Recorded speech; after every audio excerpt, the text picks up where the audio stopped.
Kalau teman-teman yang sedang persiapan beasiswa LPDP, kali ini kita akan coba ngebahas tentang personal statement. Ada personal statement yang udah masuk, dan ini bagus, sistem mereka penulis ini udah bagus dan rapi, dan apa aja yang disampaikan juga udah menarik, cuman ada satu bagian yang masih missing, yang harus diperbaiki. Bagaimana contohnya dan seperti apa feedbacknya, kita akan coba bahas sama-sama. Sekarang kita langsung ke esainya. Oke, nanti ketika di sini personal statementnya diawali dengan hook, sebenarnya nggak masalah, bagus-bagus aja sih. Di mana dia menceritakan tentang sebuah kenyataan yang dihadapi kayak gitu ketika ingin melanjutkan ke jenjang perguruan tinggi. Tapi nanti diawali dengan tulisan personal statement di bagian atas ya sebagai judulnya. Kemudian berikutnya, setelah masuk ke hook, menjelaskan tentang untuk apa sih sekolah tinggi-tinggi kayak gitu. Ini adalah apa namanya hal yang pernah dialami mungkin. Kemudian dilanjut dengan perkenalan.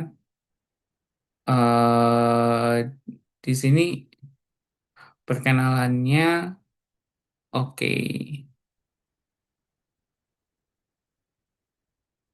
Oke, di sini perkenalannya udah cukup sebenarnya, cuman agak sedikit eh, terlalu em, fokus kepada latar belakang keluarga yang menyebabkan jumlah keluarga kayak gitu. Kemudian em, sebenarnya cukup menjelaskan tentang latar belakang keluarga baik secara sosial, ekonomi kayak gitu aja ya. Kalau saya nggak perlu terlalu detail terkait dengan silsilah ataupun urutan informasi terkait sama keluarga kayak gitu. Kemudian latar belakang lingkungan ini udah bagus, eh, udah tepat penyajiannya. Habis itu baru dia mulai menjelaskan tentang kelebihannya. Di sini kelebihan yang pertama yang coba dibahas itu dari aspek kelebihan akademik. Habis itu baru masuk ke tahap berikutnya, yaitu dari aspek kepribadian, bahwa dia itu pantang menyerah atau sosok yang gigih. Kemudian bukan cuman menjelaskan tentang kenapa dia gigih, tapi ada buktinya dalam proses yang dibahas. Ini sebenarnya udah sangat baik.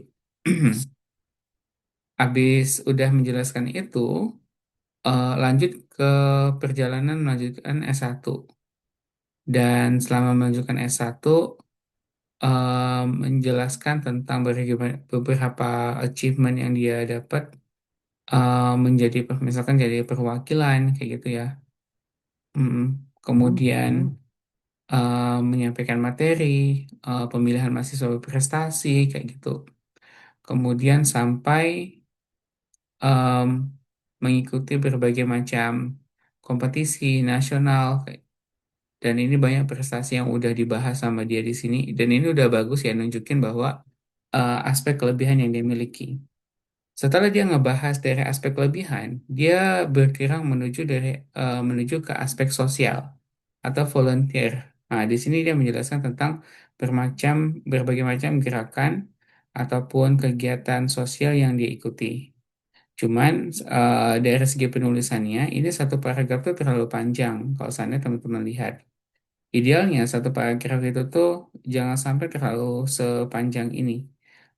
Mungkin nanti agak diperpendek ya, dibagi dua kayak gitu. Sehingga penulisannya akan lebih mudah untuk diikuti sama reviewer. Setelah dia ngebahas dari aspek apa namanya, aspek eh, kegiatan sosial kayak gitu, eh, lanjut menjelaskan tentang pengalaman di dunia pendidikan. Ini lebih kepada aspek penelitian. Jadi udah mulai dari aspek personality, akademik, achievement, habis itu sosial, yang sekarang masuk ke aspek penelitian. Sebenarnya bagian dari akademik juga, cuman agak lebih spesifik. Dan ini udah bagus, ada publikasi kayak gitu, dan sebagainya yang banyak yang dia dapatkan. Cuman ini terlalu panjang, harusnya dipotong menjadi beberapa paragraf. Oke, kemudian di sini lanjut.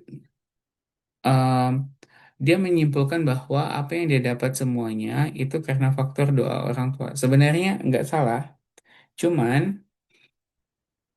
idealnya itu tuh yang dijelaskan adalah kualitas yang dimiliki, kemampuan apa yang dimiliki sehingga mendapatkan hal tersebut.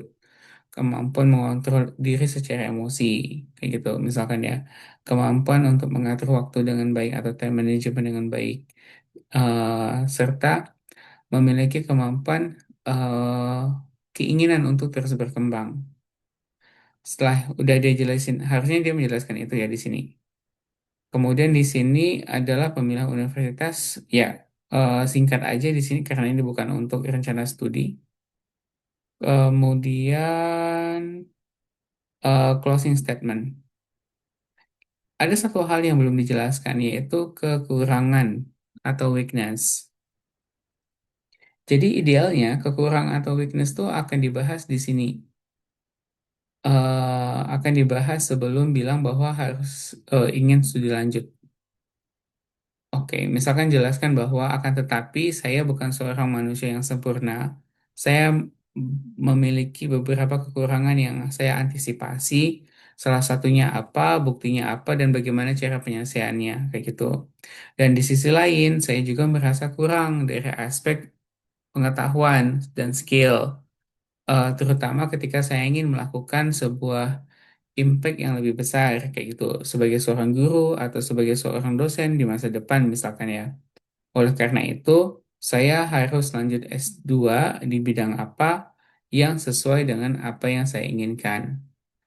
Oke, kemudian dijelasin kenapa memilih universitas tersebut, kenapa memilih jurusan tersebut sebagai salah satu eh, cara dalam memenuhi kekurangan yang kakak miliki, kayak gitu.